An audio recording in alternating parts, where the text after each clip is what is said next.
What's going on, everybody? Welcome back to Knives of the Round Table. My name is Marco, and today we're going to be taking a look at the Jake Hoback Knives Sumo. Now, the Sumo it's kind of a departure from what Hoback has traditionally done. All of his other knives, the A9, the Slimline, the Husky, all of those have a very recognizable style, let's say that. And if you put this knife against all of the other knives in Hoback's lineup, and you ask a 5-year-old to say which one does not belong here, he would definitely point at the Hoback Sumo. It almost seems like somebody dared Jake Hoback to get outside the box, to get out of his comfort zone and design something different. And this is what he came up with. It's a far more futuristic design. It has a button lock as opposed to a frame lock that he's always done.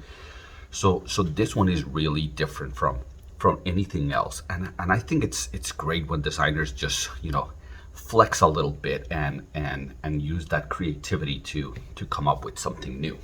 So let me give you a tour of the knife. We can start from there. What we have here is a very interesting blade. It's a 3-inch blade.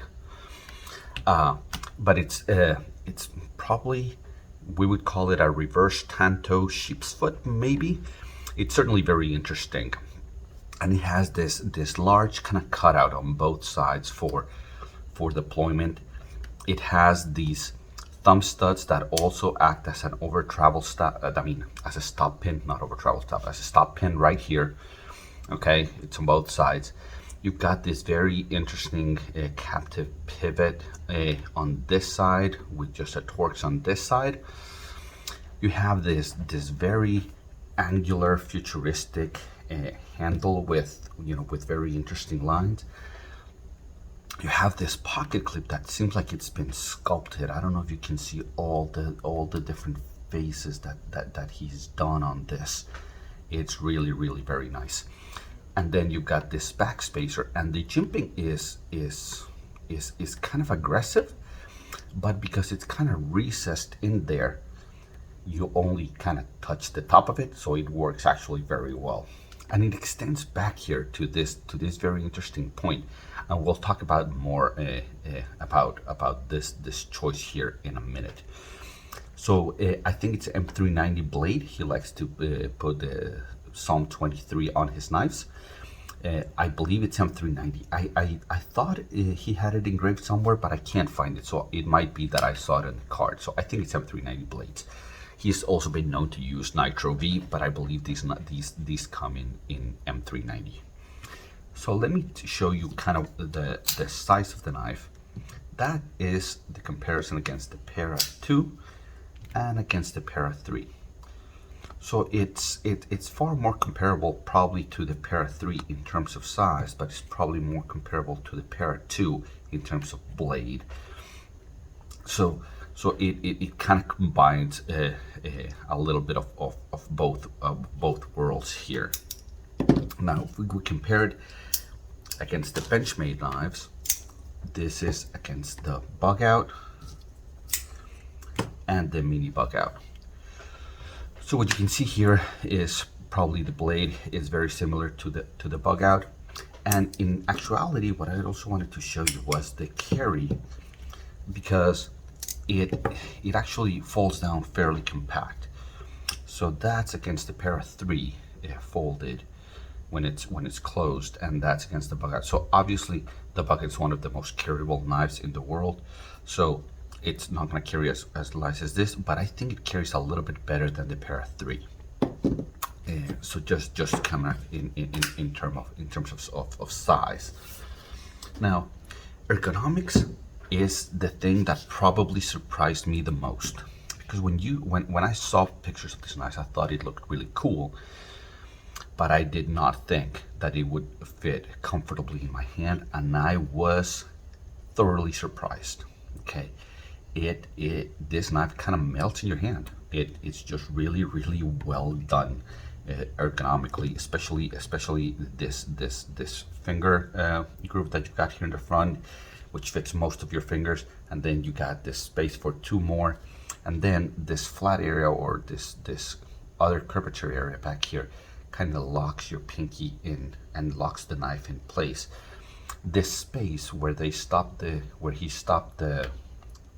back spacer kind of fits your thumb in this location, so you get a really nice. Now the only thing that I will say is that the pocket clip is very tall, so this points up.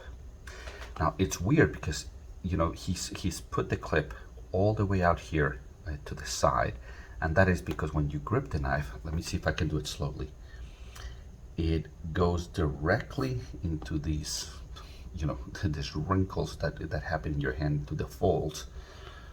So it's really well located. Now still there's a point here at the very tip that I think could probably be knocked down, chamfered that way, because whenever you really grip the knife, you can feel that point. It's the only thing that I will knock it ergonomically. I think the clip is very tall, and I think you could have done a little bit of just chamfering down in that point, in that corner. Other than that, I think the ergonomics on this knife are far better than you would expect from looking at the photos. Now let's talk action. Action is very interesting on this knife because let me show you. You have middle finger flick, right? You can do that because you've got this cutout back here. And then you can do a slow rollout, right? You can do a thumb flick, as you can see there, okay? You can do just push the button lock and then just flick it out, like that. Obviously you have to kind of catch it, right? And then it also has, it's kind of a small, tiny flipper tab. I don't know if you can see it right there. And you can do it like that and deploy it as a flipper. It's not the greatest flipper in the world just because it's so small. The flipper tab is so small that that you don't get a lot of lever on it, but it can be done. So you've got like 5 deployment methods on this knife, and it's just really good.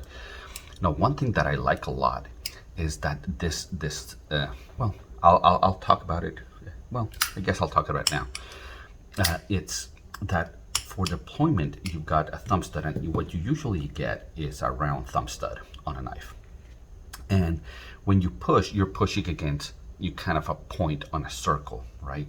But in this case, the thumb stud presents a flat face against your finger because you're pushing in that direction. So you've got like this perpendicular face that feels very good when you push against it, very comfortable, so that's really nice. And then, one of the knocks of studs is that they get in the way of the cutting path. But what Jake Hoback has done this kind of recess back here, has done it as a stop pin too. And so the thumb stud kind of tucks itself into that little corner. So it becomes this triangular piece that I think is very attractive. And you can see it's just a little bit recessed into the blade right there. So I think it's a very good design, a very nice detail, because it allows you to deploy it with the thumb stud that is very comfortable.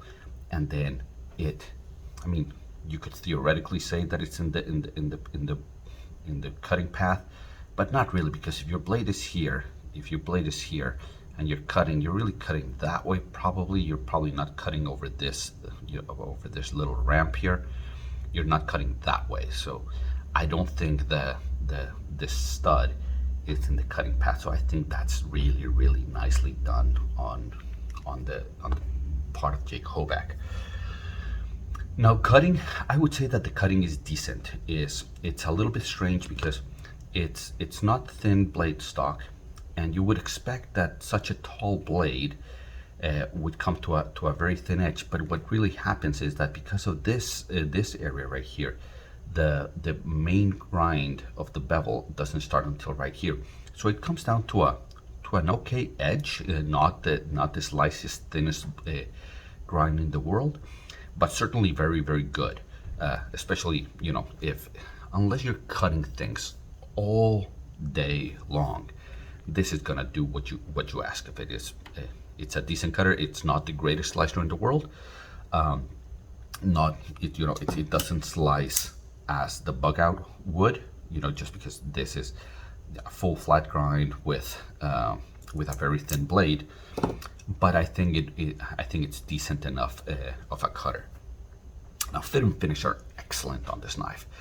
It's got so many details on, the sculpting of the clip, on the pivot, on these thumb studs, on the way the blade is ground, with this reverse tanto with a swedge up here, to the way the handle is contoured and shaped. And look, it's completely free with zero blade play. So, it's just, the fit and finish is excellent. I think Jake Hoback does a very, very good job with fit and finish on his knives. I've had a couple of them, and right now I currently own the Husky and the Sumo, and they're both just have just top-notch fit and finish. I love the satin of that blade. Let me see if I can clean it up a little bit for you. But it's just really, really nicely done. I think he has excellent quality. Now, dislikes and airing of grievances. A couple of things. Again, the pocket clip. I think it works really well as a pocket clip. The ramps goes in and out, and it has really nice retention and everything like that. So functionally, it works well.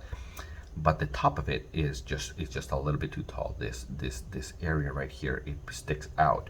I think a chamfering down, and rounding of this corner, because it comes to a point there in this corner.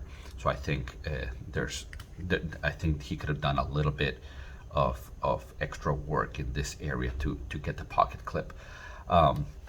When I bought this, the only options were gray scale with blue accents and this one. There's more options now. I think now you can get gray on gray, black with gray accents, black with green accent. That looks really nice. That's, if somebody wants to trade the purple one for their green one, let me know. We'll do a trade straight up. But so now there's more options. And I think I saw a teaser that there's gonna be a different size knife. Don't quote me on it, but I think there's a chance that there's a different knife size coming. Other than that, I think the Hoback is just a really, really nice knife. It's something that looks a little different from anything else he's done, and quite frankly, it looks different from a lot of things in my collection. And as you start, collecting more and more knives, and you've been in the hobby for 3, 4, 5 years or longer, you start to get an appreciation for things that are a little bit different from what everybody else is doing, and this certainly falls into that category. So there you have it, guys. This is the review of the Hoback Knives Sumo. Hopefully you enjoyed it. If you do, like, subscribe.